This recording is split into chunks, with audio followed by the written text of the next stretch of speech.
Since we've been talking about prog bands, I think it's time we talked about one of my favorites. Emerson, Lake and Palmer. Oh shit! Oh!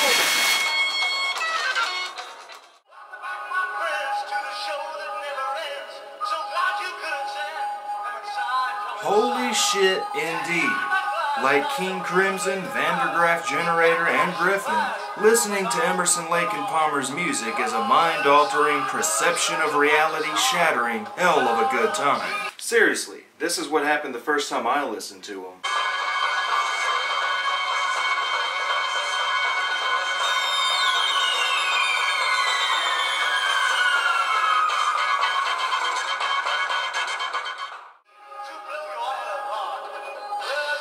In the 1970s, they released a handful of my all-time favorite albums, with each record adding new ideas while also expanding on the old ones.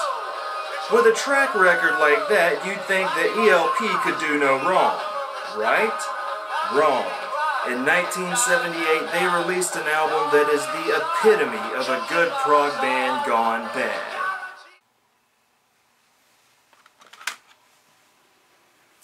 Love Beach. First, let's talk about the obvious, the album cover.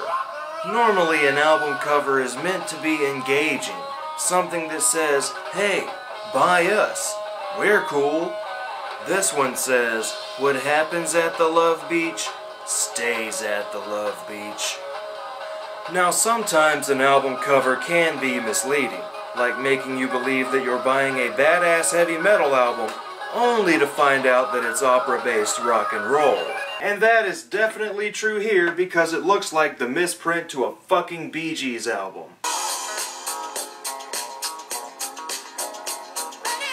What the fuck? Did that even need to be there?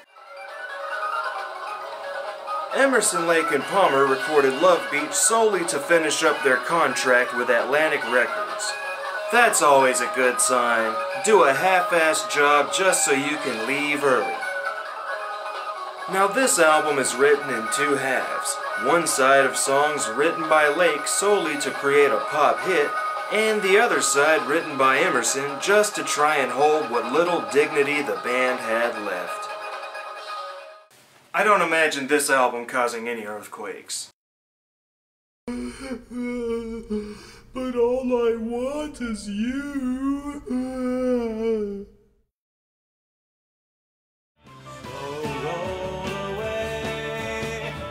Just making sure. This song is wretched. 30 seconds in and I'm ready to play Frisbee. There's only one way to show you just how wrong this is.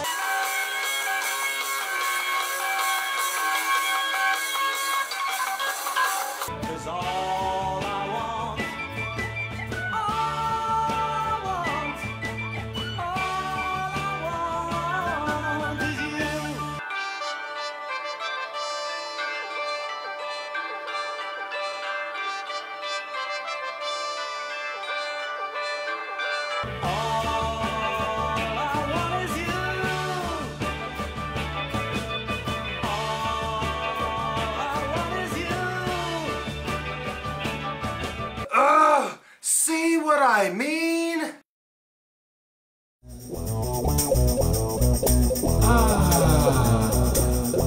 Welcome to the Love Beach.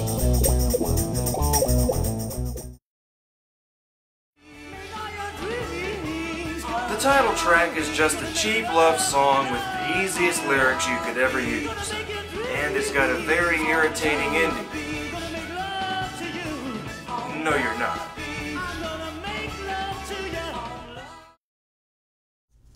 Here.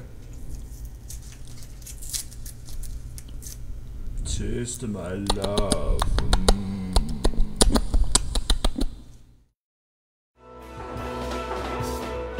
I want to hold you and enfold you beyond reason. Is this a song about a blowjob? I want to dynamite your mind with love tonight.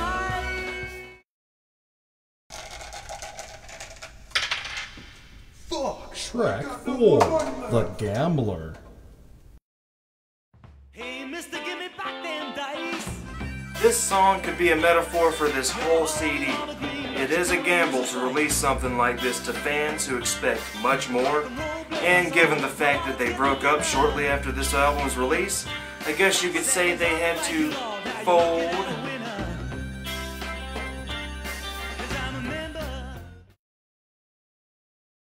Hey, this is for you.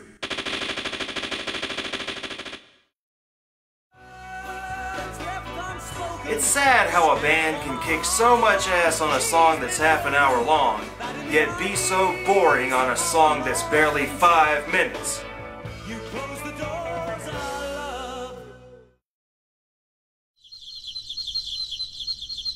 Ah, Canario.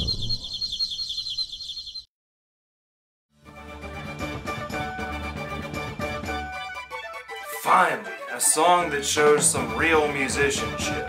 Canario is a cover of the fourth movement in, God, I hope I'm saying this right, Joaquin Rodrigo's Concerto Fantasia para un Gentle Hombre. And it kicks ass! ELP has always recorded badass covers of classical works, like Toccata and the Beef Is What's for Dinner song.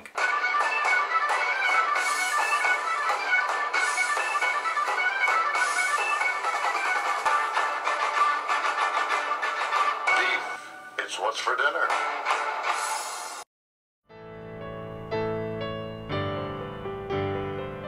Track 7. Memoirs of an Officer and a Gentleman. Part 1. Prologue / The Education of a Gentleman.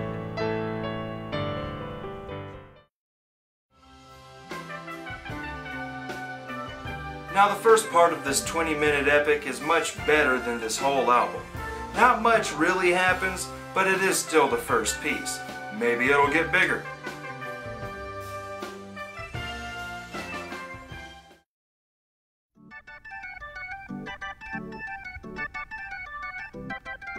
Track 7, Part 2. Love at First Sight.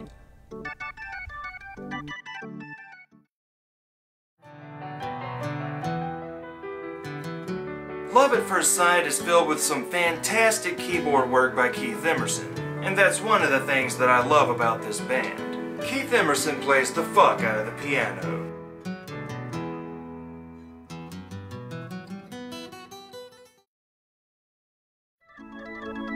Track 7, Part 3. Letters from the Front.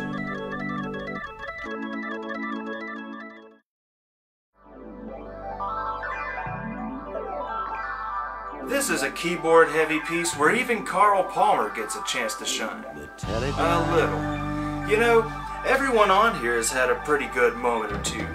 Everyone except Greg Lake.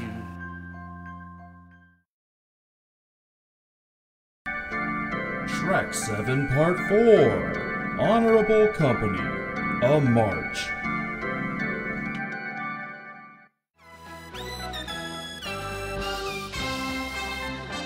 The final movement is Honorable Company, and it's an epic synthetic march all the way to the end of the album.